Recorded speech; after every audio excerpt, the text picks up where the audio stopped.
مختصر وقت میں 2-3 باتیں عرض کرنی ہیں۔ اللہ کریم جو ہے ہم سب کو اس سے فائدہ اور جو ہے استفادہ کرنے کا موقع نصیب فرمائے۔ 2-4 باتیں سماعت فرمائیں۔ سب سے پہلے تو یہ جو ہے فتنوں کا دور ہے، اور فتنوں کے دور میں ہر روز ہر دن ایک نت نئے قسم کے فتنے نمودار ہو رہے ہیں۔ ایک فتنہ جو ہے مستقل لمبے عرصے سے، ایک 80-90 سال کے دہے سے 100 سال کے قریب ہو گیا ہے۔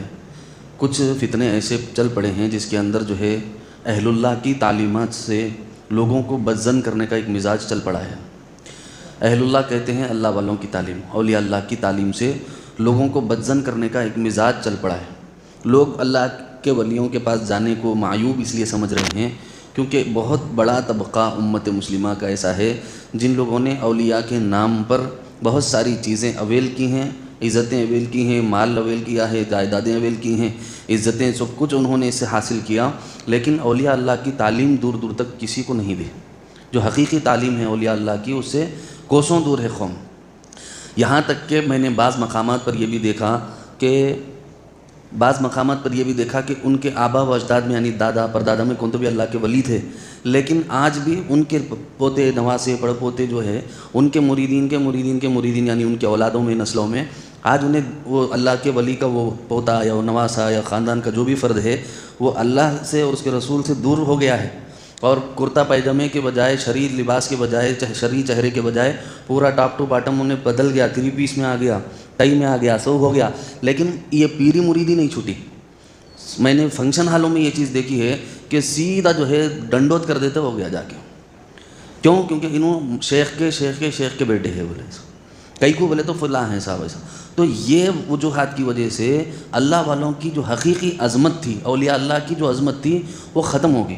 تعلیمات دور دور تک نہیں، کئی سلاسل میں دیکھا گیا بس خالی ابا مرید تھے انہوں بھی مرید ہے، دادا مرید تھے انہوں بھی مرید ہے، چچا مرید تھے انہوں بھی مرید۔ یہ معاملات چلتے ہوئے آ رہے ہیں جس کا نقصان یہ ہوا کہ جو اہل علم طبقہ تھا، جو سلجھا ہوا طبقہ تھا، جو سمجھدار طبقہ تھا، وہ لوگ ہلو اس سے دور ہو گئے۔ اور کیا ہو گیا نتیجہ اس کا؟ تعلیمات سے محرومی کا سبب بن گیا۔ صحیح معنی میں، حقیقی معنی میں اللہ والوں کی تعلیمات کے ذخیرے موجود ہیں، کتابیں لکھی ہوئی ہیں، ذخائر موجود ہے۔ سلوک کا جو طریقہ ہے حضرت بڑے پیر سرکار رحمۃ اللہ علیہ کا مدون طریقہ موجود، حضرت جو ہے خواجہ معین الدین چشتی اجمیری رحمۃ اللہ علیہ کا مدون طریقہ موجود، حضرت جو ہے قطب الدین بختیار کاکی رحمۃ اللہ علیہ کا مدون طریقہ موجود، حضرت نظام الدین اولیاء رحمۃ اللہ علیہ کا تمام سلاسل کے اندر، چاروں سلاسل میں یا جتنے سلاسل جو ہیں موجود ہیں ان میں کہ تقریباً سبھی کے پاس مدون لکھا ہوا طریقہ موجود ہے سلوک کا، لیکن تعلیمات سے محرومی کی وجہ سے، علم سے محرومی کی وجہ سے، صحیح نالج سے محرومی کی وجہ سے اس کا فائدہ اٹھانے والوں نے اٹھایا۔ نتیجہ یہ ہوا کہ آج کے دور میں لوگ اللہ کے ولیاں بولے تو وہ خالی گنڈے بن لینا، سجدے کر لینا، کس کے بھی پیروں میں پڑ جانا، یہ چیزوں کو جو ہے لوگ اللہ کے ولی کے پاس رہنا یا اس کی صحبت اختیار کرنا یہ سمجھ لیے۔ اس کا یہ مطلب ہرگز نہیں ہے۔ اس کا مطلب ہے تعلیمات سلوک سے آدمی واقف رہنا، اللہ والوں کی تعلیم سے واقف رہنا۔ وہ تعلیم سے ناواقفیت کی وجہ سے یہاں تک میں بولنے پر مجبور ہوں کہ اہل علم طبقہ بھی اس سے دور ہو گیا۔ اہل علم سے مراد وہ لوگ بوروں میں جو قرآن اور سنت پڑھے ہوئے لوگ ہیں، یعنی مدارس والے، مساجد والے، مکاتب والے بھی اس سے دور ہو گئے۔ اس کا نتیجہ کیا ہے؟ ان لوگوں کے دلوں میں ڈر پیدا ہو گیا کہ بھائی کہیں ہم غلط نہ کر بیٹھے، تو اس وجہ سے جو ہے وہ لوگ دور ہو گئے۔ علماء کو، حفاظ کو چاہیے کہ ان مشائخین حقہ کی جن کے پاس تعلیمات موجود ہوں، جن کے پاس ان کے جو ہے نا عشق و محبت کے ساتھ اولیاء اللہ کی تعلیم موجود ہو، ایسے اللہ والوں کی قدردانی کریں تاکہ امت کو صحیح رہبری مل سکے۔ نہیں تو اس کے 2 نتیجے ہوں گے۔ ایک تو یہ کہ 90 سال سے 100 سال سے تقریباً ایسے لوگوں نے جو ہے راج کیا ان گدیوں پر، گدی نشینوں پر، کہ حالات یہ بتاتے ہیں کہ نہ ان کے چہروں پر سنت رسول ہے، نہ ان کے جسم پر سنت رسول ہے، نہ ان کی زندگی میں سنت رسول ہے۔ دین سے بھی دور، علم سے بھی دور، نالج سے کچھ بھی نہیں پتہ ہے بیچاروں کو، اور جو ہے نا لوگ جا کر لملیٹ ہوتے رہتے ان کے سامنے، سجدے کرتے رہتے ان کے سامنے، دھاگے باندھ کے جو ہے نا بس خالی دم درود دعا کو تصوف سمجھے ہوئے ہیں۔ دم درود دعا تصوف کا اس سے کوئی تعلق نہیں ہے، یاد رکھ لیجئے۔ دم درود دعا الگ چیز ہے۔ ہاں بزرگان دین دم اس لیے کر دیا کرتے تھے تاکہ لوگ شرک و کفر میں جا کر نہ پڑ جائیں، بدعات و خرافات میں جا کر نہ پڑ جائیں، غلط رسوم و رواج میں جا کر نہ پڑ جائیں۔ اس کا سلیوشن اگر اللہ کے کلام سے ہو جاتا ہے تو دے دو، یہ الگ شکل ہے۔ لیکن لوگوں نے اس کو جو بگاڑ پیدا کیا اس کے اندر، اس کی وجوہات میں سے ایک بڑی وجہ یہ ہوئی کہ ہمیشہ یہ تصوف کی زمام ایک لمبے زمانے سے جو ہے جاہلوں کے ہاتھ میں رہی۔ جس کا نتیجہ یہ ہو رہا ہے. اب کیا ہو گیا, آج کے دور میں تھوڑا جو ہے لوگ جو ہے تھوڑے انٹیلیجنٹ ہو گئے, علم والے ہو گئے, تو بھٹکانے کا طریقہ بھی علم والا ہو گیا. آپ یونس الگوہر کو دیکھیے, ریاض احمد گوہر شاہی کو دیکھیے, یہ وہ لوگ ہیں جو علم تصوف کی اصطلاحات سے واقف ہے, لیکن کیسا جو ہے لوگوں کو لے جا کے کہاں پر جو ہے نا موڑ دینا, کہاں پر جہالت کی طرف لے کے جانا, کیسا ان کو اللہ رسول سے ہٹا کر اپنی طرف متوجہ کر لینا, یہ ان کا تر امتیاز ہے, وہ آپ سمجھ بھی نہیں سکتے.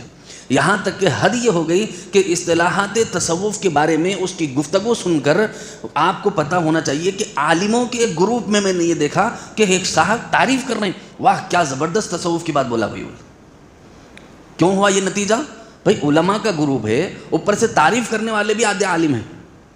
اللہ الامان والحفیظ, ایسا شخص کی تعریف کی جا رہی ہے جس کے بارے میں خبر ہی نہیں ہے لوگوں کو کہ اس کس قدر بڑا فتنہ یہ موجود ہے.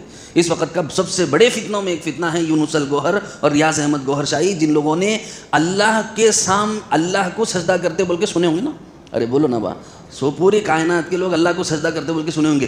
یونس الگوہر بدبخت یہ کہتا ہے کہ اللہ ان کے شیخ کو سجدہ کرتا ہو, ایسے کہ 30 ملین فالوور ہے. اب میرے کو آپ بولیے کیا جہالت کی زمام ہم لوگوں نے پکڑی ہوئی ہے, کیسا بدبختی ہم لوگوں کی مقدر ہو گئی کہ ایسے لوگوں کو ہم لوگوں نے پیشوا بنایا ہوا ہے.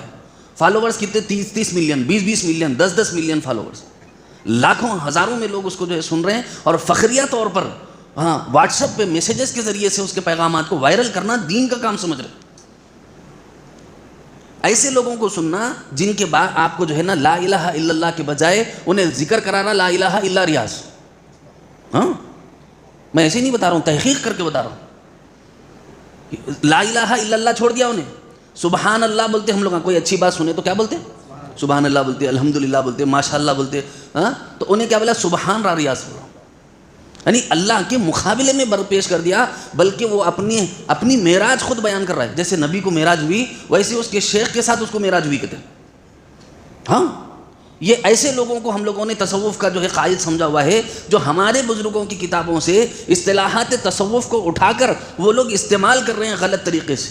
اپنے لوگ اصطلاحات تصوف سے واقف نہیں رہنے کی وجہ سے اپنے لوگوں بولتے کیا کہ علم کی بہت بڑی گہری بات کر رہا ہوں صاحب بولتے.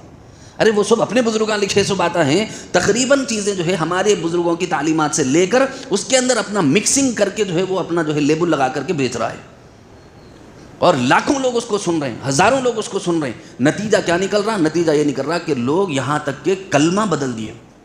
ہاں باقاعدہ اس کی فوٹو رکھ کے اس کے سامنے جو ہے جیسا غیر مسلم فوٹوؤں کے سامنے مورتیوں کے سامنے پوجا پاٹ کرتے ہیں, باقاعدہ ویسی پوجا ہو رہی ہے اس کی. اور لوگوں کو اپنے عقل نہیں ہے بیچاروں کو, کتنا بھی بولو کچھ بھی سمجھا لو, نہ اپن جو ہے دین کے بات سننے کو تیار نہ سمجھنے کو تیار. تو میں آپ کو بتاؤں کہ اس نے واقعہ معراج اس کے شیخ کے ساتھ اس کو معراج ہوئی کہتے, یہاں تک کہ وہ لوگ عرش کے نیچے گئے کہتے. ذرا سنو غور سے میری بات, عرش کے نیچے گئے کہتے, پھر اس کے بعد عرش بھی پار کر لے گئے تھے. اب اس کے ذہن میں یہ ہے کہ میرے شیخ جو ہے جا کر کے اللہ کو سجدہ کریں گے بول کے انہیں سوچ رہا کرتے ریاض احمد گوہر شاہی, لیکن یونس الگوہر سوچ رہا کرتے میرے شیخ اللہ کو سجدہ کریں گے بول کے. لیکن کیا دیکھتا ہوں, وہ بول رہا ہوں انہیں اللہ لعنت بھیجے ایسے لوگوں پر, بولو آمین. ایسے لوگوں پر اللہ کی, اس کے رسول کی, فرشتوں کی, قیامت تک کے آنے والے انسانوں کی لعنت ہے. لیکن میں اس وجہ سے بتا رہا ہوں تاکہ آپ لوگوں کو صحیح نالج ملنا, اور اصطلاحات تصوف کا اور اولیاء اللہ کا جو غلط تعلیمات کا رخ موڑا گیا ہے, جس کے اندر بدعات داخل کر دی گئی, رسومات داخل کر دی گئی, توحید کے اوپر جو ہے تلواریں اٹھا لی گئیں, چیر و پھاڑ کر دیا گیا, توحید کو تر بتر کر دیا گیا, ملیا میٹ کر دیا گیا, تعلیمات کو بجھا دیا گیا. ہم لوگوں نے اس کو سمجھا نہیں کہ کیا ہو گیا ہمارے ساتھ, سمجھا ہی نہیں. پورے بزرگان دین کی تعلیمات کو لے کر اس کی ملمہ سازی کر کے اس کے اندر ایسا اس نے جو ہے واویلا مچایا ہوا ہے کہ وہ یہ کہہ رہا ہے کہ میں بھی آنکھوں سے دیکھ رہا ہوں, کھلی آنکھوں سے, کہتے خواب بھی نہیں, کھلی آنکھوں سے دیکھ رہا ہے. کہتے کیا انہیں یہ سوچ رہا, کہتے شیخ جا کے اللہ کو سجدہ کریں گے بول کے. لیکن نہ کہاں کیا ہو گیا کہ یہ شیخ اس کا جا کے ریاض احمد گوہر شاہی کرسی پہ یعنی عرش پہ بیٹھ گیا کہتے, اور عرش پہ جو تھا انہیں آ کے ریاض کو سجدہ کر دیا کہتے. اب ایسے جاہل لوگوں کو ہم لوگوں نے تصوف کا بہت بڑا کچھ تو بھی توپ سمجھا ہوا ہے, تصوف کا بہت بڑا توپ ہم نے سمجھا ہوا ہے ان کو. کیوں ہوا یہ؟ کیونکہ ہم لوگ حقیقی معنی میں اللہ والوں کی تعلیم سے محروم, اولیاء اللہ کی حقیقی مجالس میں جانے سے محروم. اولیاء اللہ بولتے ذرا تصور کرو ہمارا مائنڈ کدھر جاتا, ذرا سوچو. پیراں فقیراں گلے میں مالے, کیوں؟ ایک امیجنیشن ایسا بنایا ہوا ہے, ایک لمبے عرصے سے ہمارے ذہنوں میں یہ چیز کریٹ کی گئی, باقاعدہ ڈالی گئی. یہ پیرام پڑھنا، سجدے کرنا، دھاگے بننا، یہ فلاں کرنا، جا کے سیدھا لملیٹ ہو جانا، خبروں کے سامنے سو جانا، فلاں کرنا، اس کو ہم نے ولایت سمجھا ہوا ہے۔ اللہ کی قسم، ولی کو ولی کہتے ہوئے ہمیں شرم آتی ہے، آج کل کے ولیوں کو ولی کہتے ہوئے۔ حضرت بڑے پیر سرکار محبوب سبحانی سیدنا شیخ عبد القادر جیلانی رحمۃ اللہ علیہ کی تعلیم کا حصہ میں آپ کو سنا رہا ہوں۔ حضرت بڑے پیر سرکار فرماتے ہیں، اگر تو نے کھیت سے نفع نقصان کو منسوب کر دیا، اللہ کی قسم تو نے کھیت کو اپنا خدا بنا لیا ہے۔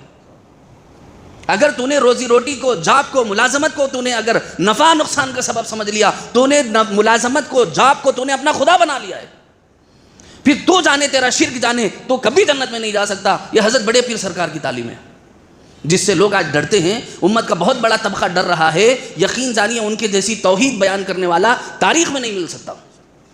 لا نافع ولا ضار الا ہو کے حامل شخصیت، نفع و نقصان کو اللہ کی طرف منسوب کرنے کا سلیقہ بتانے والے حضرت بڑے پیر سرکار محبوب سبحانی قطب ربانی سیدنا شیخ عبد القادر جیلانی رحمۃ اللہ علیہ۔ بہرحال وقت زیادہ ہو گیا ہے، لیکن مختصر وقت میں دو باتیں عرض کرنی ہے۔ پہلی بات یہ بتانا چاہتا ہوں کہ ایک لمبے عرصے سے ایسے جاہلوں کے ہاتھ میں تصوف کی زمام چلی گئی، جس کی وجہ سے لوگوں نے علم تصوف کا نام لیتے ہی فوری طور پر ان جاہلوں اور جو ہے بےہودہ قسم کے لوگوں کا تصور کر لیا، جو کوئی پائل پہن کے ناچ رہا ہے، کوئی جو ہے نا گلوں میں مالے ڈال کے ناچ رہا ہے، کوئی عورت بنا ہوا ہے، کوئی آدمی بنا ہوا ہے، پتہ نہیں کیا کیا قسم کے لوگوں نے ہتھ کنڈے اختیار کر لیے اور لیبل اللہ والوں کا لگا لیا، جس کی وجہ سے آج اللہ والوں سے لوگ نفرت